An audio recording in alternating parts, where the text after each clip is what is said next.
Welcome to News Video Clip. President Trump's war against Iran is now in its ninth week. And Trump is getting so desperate, he went on Newsmax today to try to convince the world that he's actually won the war in Iran. So let's watch this insane clip, shall we?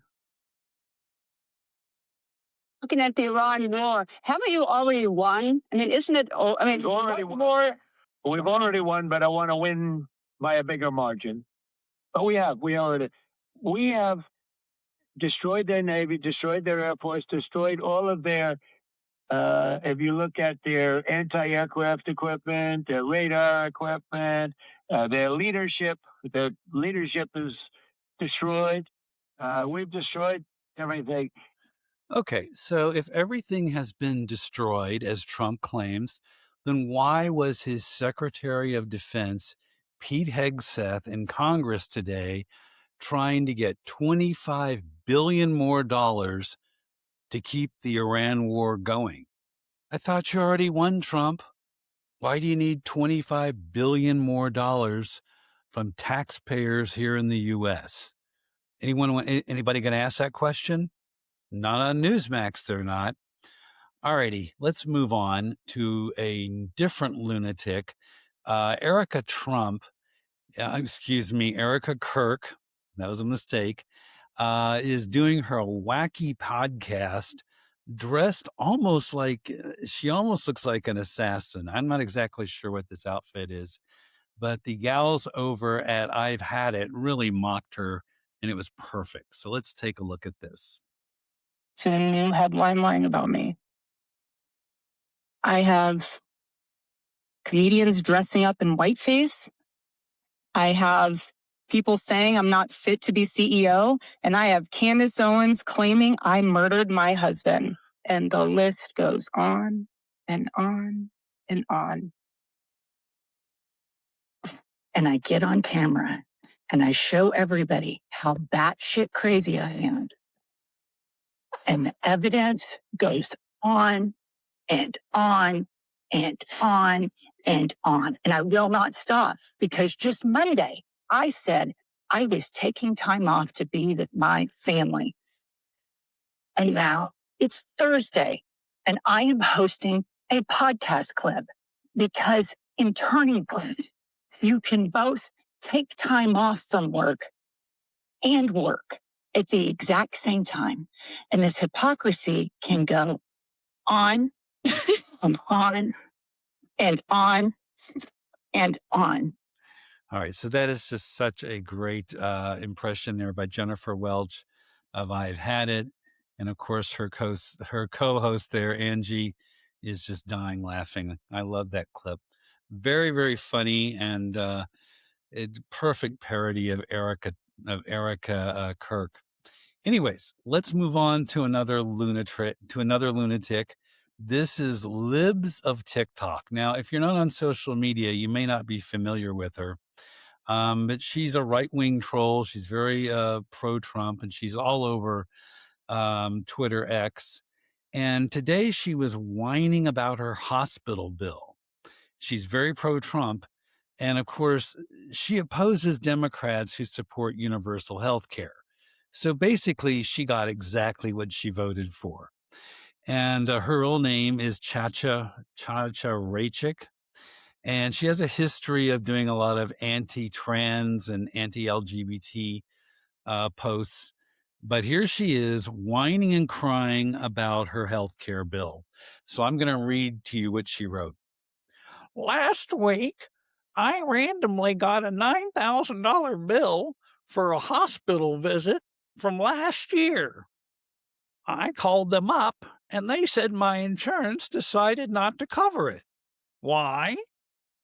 Because Aetna can just decide they're not interested in covering something, and then you're left with an inflated bill to pay out of pocket after the fact. This is in addition to the $2,000 I already paid. They just don't want to cover it, despite me paying a monthly premium. Meanwhile, illegals get free health care. Honestly, fuck you, Aetna. I'm going to do everything I can to destroy you. And then she puts her bill up here. It's $9,010.44. But again, anyways, this is exactly what she voted for. She voted for corporate run healthcare. So she can cry all she wants, but play stupid games, win stupid prizes. You got exactly what you voted for. So don't sit there and whine and, cry about how big your healthcare bill is. Nobody cares. All right, here is something we all should care about. This is a story by 60 Minutes Australia. It's really well done. And it's about Jeffrey Epstein's Zorro Ranch that he owned in New Mexico. Just a huge ranch, but it's out in the middle of nowhere. And Epstein reportedly sexually abused girls there, boys, and there were reportedly 2 dead bodies of girls found out there. And this was in 2019 during the Trump administration. But for some reason, the Trump FBI just wasn't that interested. So let's take a look at part of this report because it's pretty fascinating and it says a lot.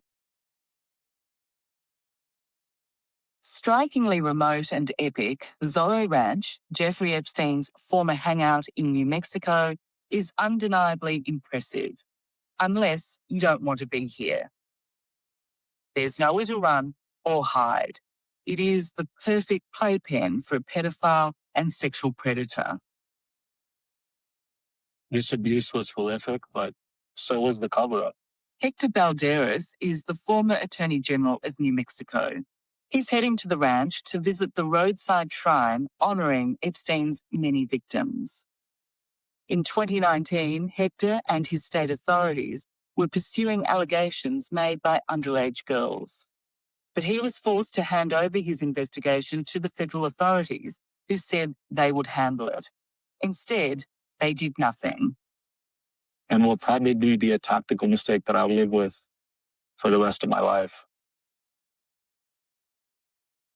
We began really ratcheting up in early 2019. We began to interview a survivor and set up additional interviews, and we were immediately contacted by the Department of Justice in New York.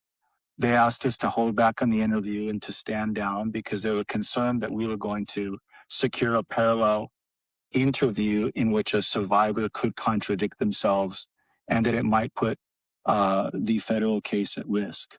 So legally, it made sense for you to hand over your investigation to the feds.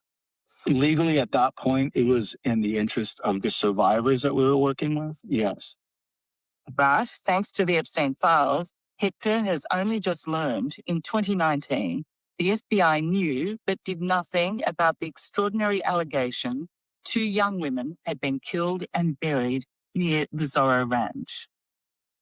To see that they sat on so many tips and didn't involve us to strengthen their investigation is very concerning. And there's a tip about dead bodies. The feds completely did a disservice by not sharing that information with us. In light of the fact that we had an agreement, and in light of the fact that we have communication indicating that we want to aggressively co-prosecute, and even in my first 2019 letter, I indicate that we are willing to co-prosecute co-conspirators. It seems that. So, anyways, it's a really good report. And now the state of New Mexico has reopened this case because the Trump administration in this second term, they're still not interested in the Zorro Ranch. U.S. Attorney General Todd Blanche has said that the Epstein thing is completely over. But fortunately, the authorities in New Mexico are reopening this case for the victims. So that's great news. Anyways, you can watch the entire Australia 60 Minutes report. We're going to link it down below this video. We also have links to all of our stories. Unlike the right-wing podcasters, liars like Joe Rogan and Benny Johnson and Tim Pool, who never back up their stories with any evidence whatsoever. They just sit behind a mic and lie like hell. And they're easily debunked. They're such poor liars. All right. Anyways, be sure to like this video and subscribe. Or if you want to, you can hate this video and subscribe. Just be sure to subscribe. All righty. We'll see you next time with more stories.